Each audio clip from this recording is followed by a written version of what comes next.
का घर था। पत्री मैंने नाचने वाली देश से 3 मंजिला पत्रिया बड़ी नाम जगह थी। वहाँ भी कुछ पैसे वाले भले आदमी घर वालों से नजर बचा के लड़के फुड़के आवाज आया करें। वो बुजुर्ग लोग देखेंगे तो डांट देंगे, नजर बचा के आया जाया करें। पंडित बोले हम गुणवान कीर्तिवान विद्वान भजनानंद, पता नहीं कौन पूर्व जन्म का पाप प्रकट हो गया कि कुतिया बाजू मार के टिक गई, मर भी नहीं जाती, कलंक खत्म हो जाता। माला जपते जपते माला बंद के 2 4 6 गाली रसीद जरूर कर दे, फिर आगे माला जपते। मने मन जोर से न बोले, पंडित जोर से बोल के झगड़ा मोल नहीं।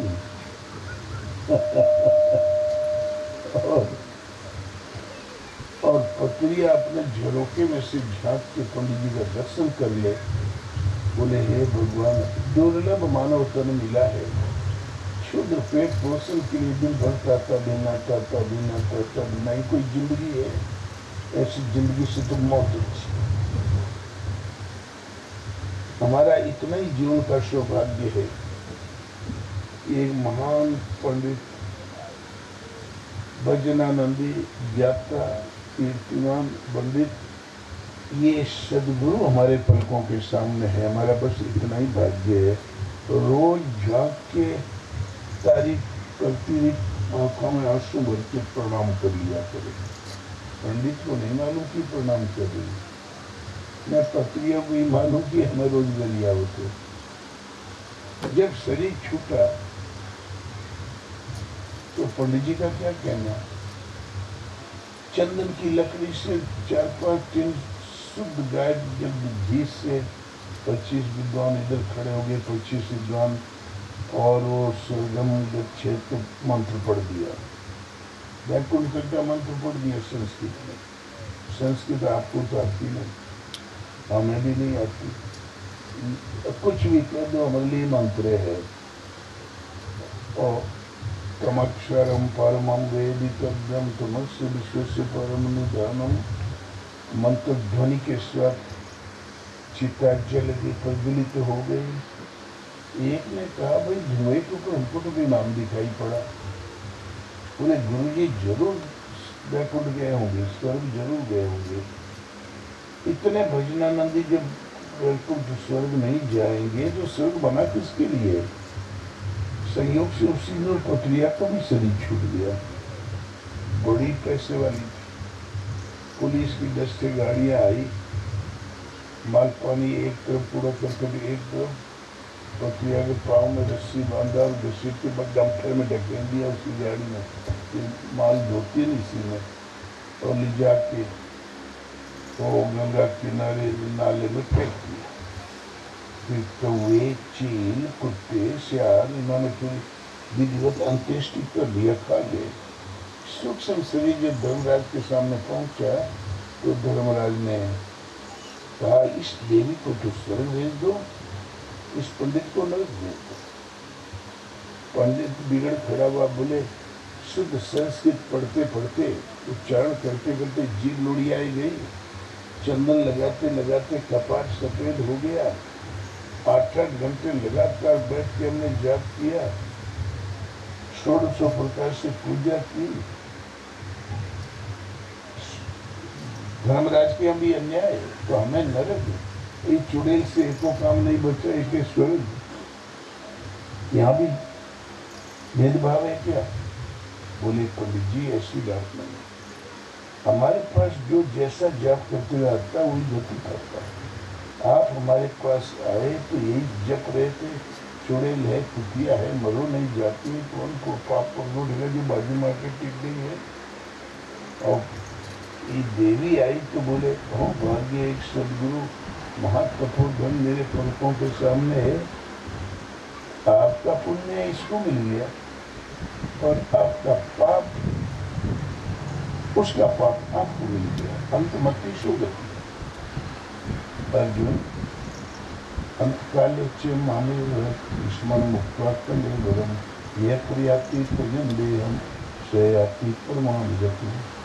अंतिम समय में जो मेरा स्मरण करते हुए शरीर त्यागता है, मेरे सह स्वरूप को प्राप्त होता है। सदा रहने वाली शांति और मेरा धाम, मेरा ही स्वरूप पा जाता है, वही धाम अभयपन पा जाता है, अमृतमयपन पा जाता है। इसमें कोई समस्या नहीं है। मान लो अंतिम समय में आपका स्मरण नहीं किया, किसी और का कर लिया, तब क्या होगा?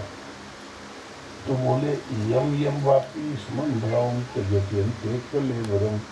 जिस जिस भाव का स्मरण करते हुए शरीर त्यागता है, पर उससे योनि को प्राप्त होता है।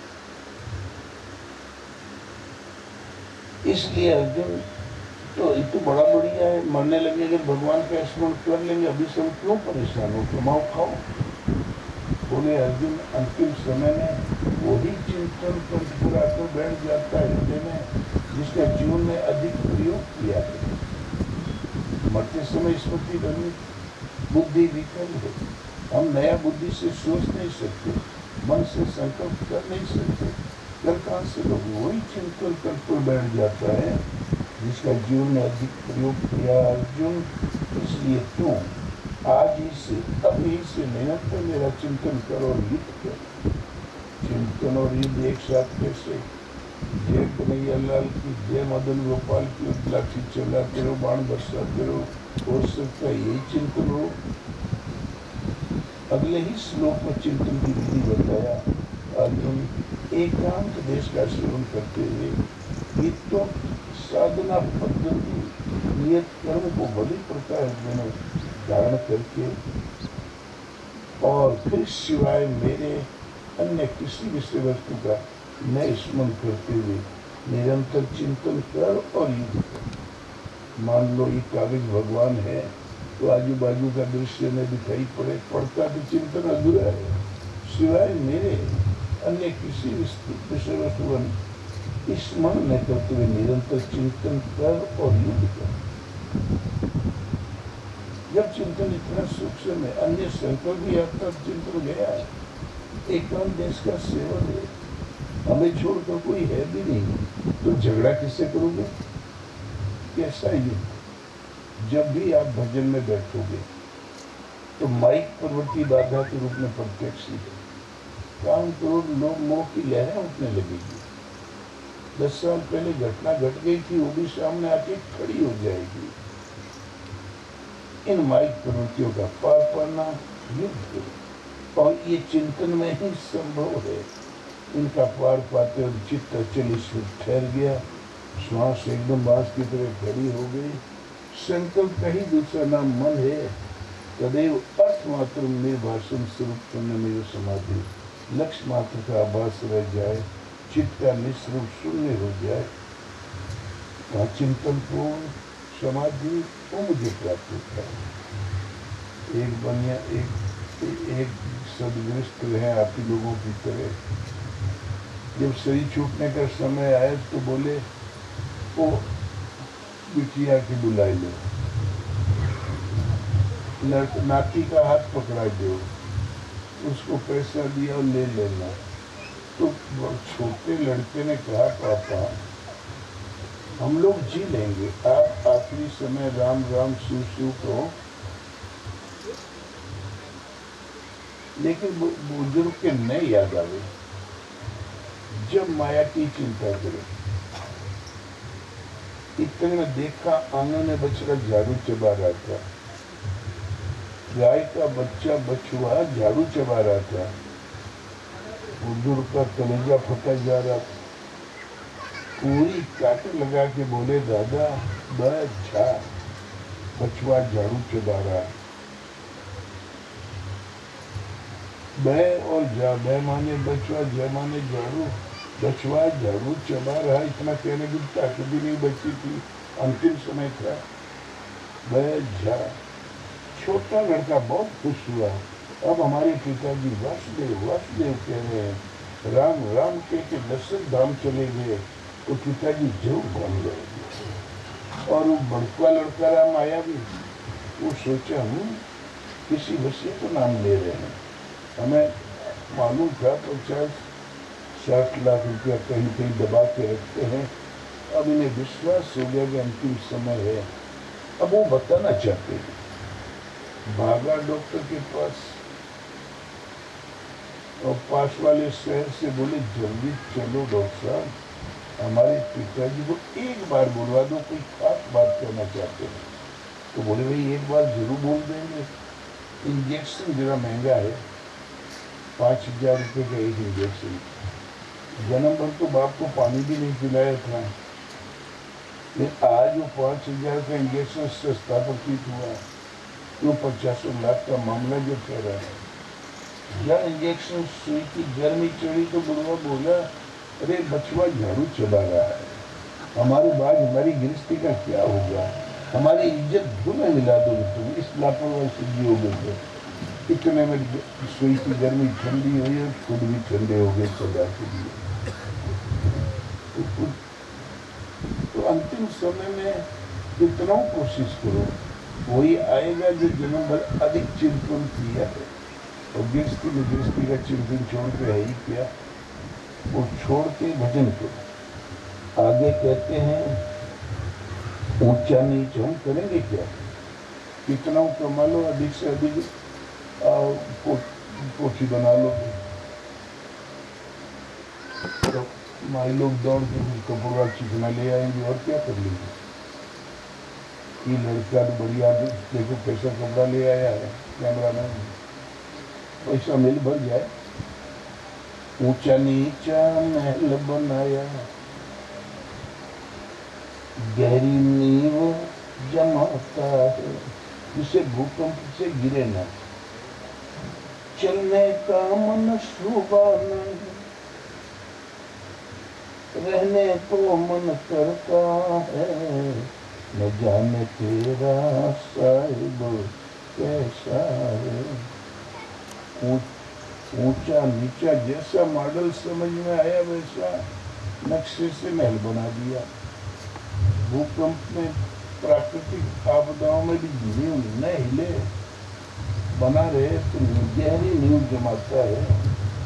और जब उसमें बैठ गया तो चलने का बिल्कुल मन नहीं, बोले अब आराम करेंगे। इतने में आयु के दिन पूरे हो गए। आस पास जोधा खड़े, सबे बजावे गाल, और मंज महल से ले चला ऐसा काल करा। चलने का मन शुभा नहीं, रहने को मन करता है। इतने में हार्ट में प्रेशराई हो गया और सांस रुक गई। बनाया हमने, रहेगा पता नहीं क्यों। और क्या करेंगे, आज तो बैंक में रख लोगे, पूर्वज लोग कहा रखते थे पैसा गाड़ के रखते थे। कोड़ी कोड़ी माया जोड़ी, गाड़ी भूमि में धरता है। जे लेना है सो ले जाई है, बाकी वहीं पर चलता है। कोड़ी कोड़ी माया जोड़ी, भूमि ने गाड़ के रखा, ये तिजोरी थी। पूर्वजों के पास यही बैंक भी धरने का तरीका था, कोई दीवार में, कोई जमीन में। और अब हमने तो गाड़ जरूर दिया, लेकिन वो भी लड़के पावे ऐसी बात नहीं है। जिसको लेना वो ले जाइए, बाकी वहीं पर चलता है। आज भी पुराने कई किले पड़े खोज के नहीं मिलता है, बाकी वहीं पर चलता है। न जाने तेरा साहिब कैसा है। और भगवान का न्याय देख, सतवंती को गजी मिले न, बेस्या पहिरे खासा है। जय घर साधु भीख न पावे, बरुआ खात बताशा है। सतवंती जो सती नारी है, उनको तो गजी सर से पहले फैक्ट्री तो थी कपड़ा बुनने वाली, जैसे अहमदाबाद में तमाम है। जुल्हा भी ना करते, बुनने वालों को नाम ही जुल्हा था। ये तो आदमी आप ही लोगों में से, तो कपड़ा जो बुन रहा है, गजी सबसे मोटे कपड़े का नाम।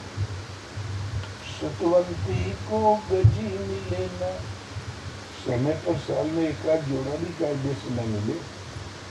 बेशा पहने खासा है, ढाका की मलमल को खासा कहते थे, एकदम पारदर्शी।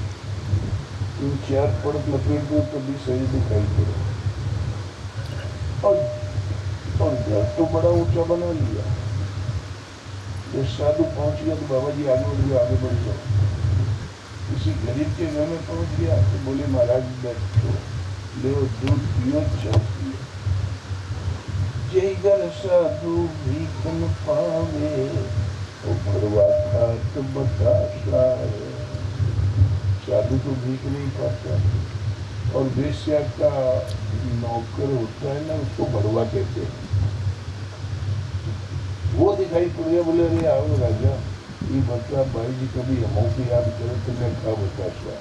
उस जमाने में मिठाई तो थी नहीं, ये मोहन भोग वाला खाल तो था नहीं। सबसे बड़ी कीमती चीज मिश्री बताशा, माखन मिश्री को खानो बड़ों में तो रसिया। बड़वा खा तो बताशा, पानी भी आ गया, पीने के लिए बताशे भी आ गए।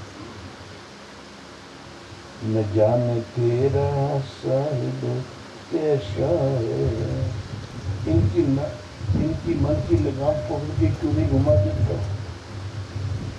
हीरा पाई परख नहीं जाने, कौड़ी परखन करता है। घुमा तो दे, लेकिन अपनी कमाई है उससे वो विवश होकर ही काम करता, जानबूझ के नहीं करता। होने के हाथ में तो एक खिलौना है, उसने जो सोच लिया बस वही होना है। होने प्रारंभ भाग्य ले, वो जिधर घुमा दे उधर जाना पड़ता है। राम का वनवास होने की, पांडवों का वनवास होने की, आज सिंहासन पर पद बन बन। तो जो वेश्या का डांस देखना ही होनी संस्कार की रील है। इतने हीरो सो जन्म गमायो, भजन बिना बावरो। अनंत योनि मिट्टी तन है, किसी योनि में कभी नवीन आविष्कार करके प्रगति नहीं की। शेर की तरह रहता है, शेर की तरह रहता है। पहाड़ों में, चट्टानों में, तंद्रा में रह लिया, वहीं खो गया, मर भी गया। नवीन आविष्कार करके कोई घर किसी जीव ने कभी नहीं बनाया।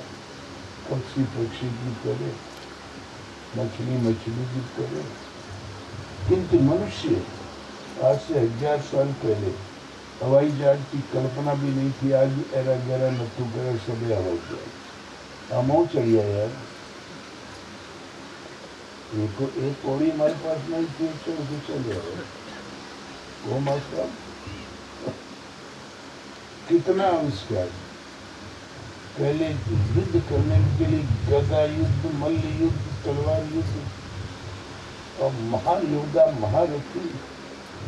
आज आपका गदा, आपका तलवार, आपके पूर्वजों का वो भाला चलाना, ये आविष्कार 2 कौड़ी का।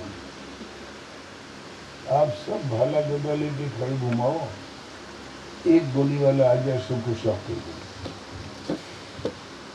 पहले किलों के वज्र किवाड़ लगा के और हाथियों से तोड़ते थे। आज तुम वज्र किवाड़ लगाओ, ऊपर से बमगिरी एक के बाद में शॉक। ऐसे तो मारे जाते हैं लोग।